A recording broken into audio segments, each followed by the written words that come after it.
we go.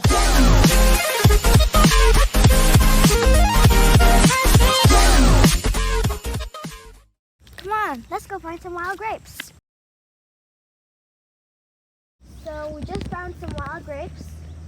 And you can tell that they're wild grapes because they grow on these like vines. And there's a whole bunch of them. You can tell because if you look at this leaf, you can find the same leaf. Because some may look like these with their buckthorn. Oh, look at here's some more. There's these too. Those ones are a little bit better. So we'll get them. And you can just pull off it like this. And if you want, you can just eat them, or you can wash them. But if you eat them, make sure to not eat the seed because there is a nice big seed in there, and spit out the seed.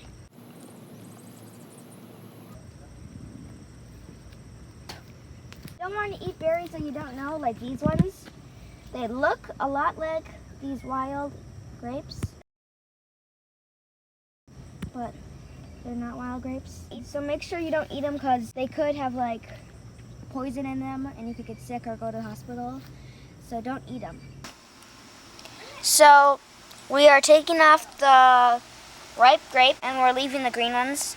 And then we just peel them off one by one and keep them here. So then I'll rinse it in water to get off all the bad bugs that may be in there and clean it off. Then I will put it in here and start mashing it with my potato masher. You'll know when you're done mashing when they're all mashed up and there's only seeds left and there's a lot of juice in there. So after you're done with the mashing, add 1/4 cup of water and cover it and turn on the timer for 15 minutes. Then you put it on the stove and turn it on medium. And then you wait.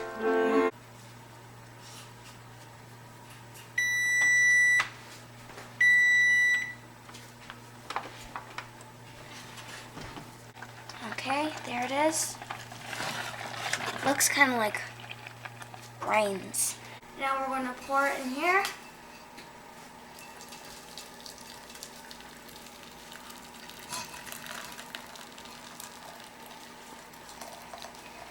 Make sure you get something to push it all down, get all that juice through the strainer, so then you can get as much juice as you can get from the grapes.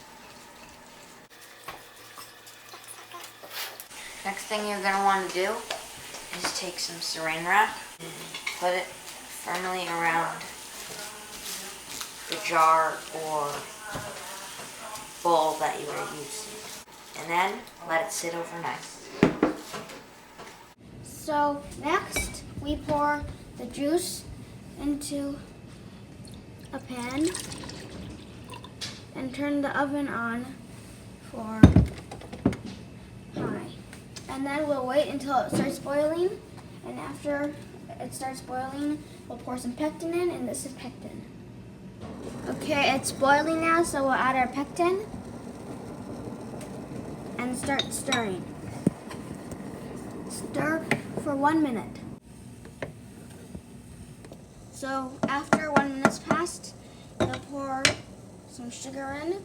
Make sure the sugar is the same amount of the juice.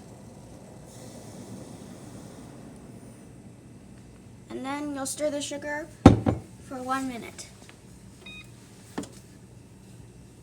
After you're done stirring, let it boil for 1 minute. After it's cooled off for a while, pour it into jars.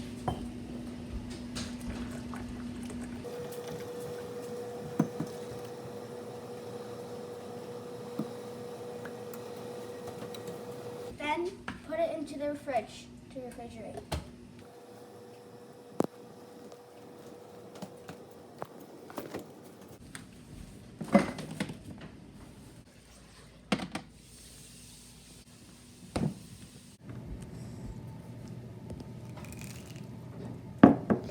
A little hot. Good.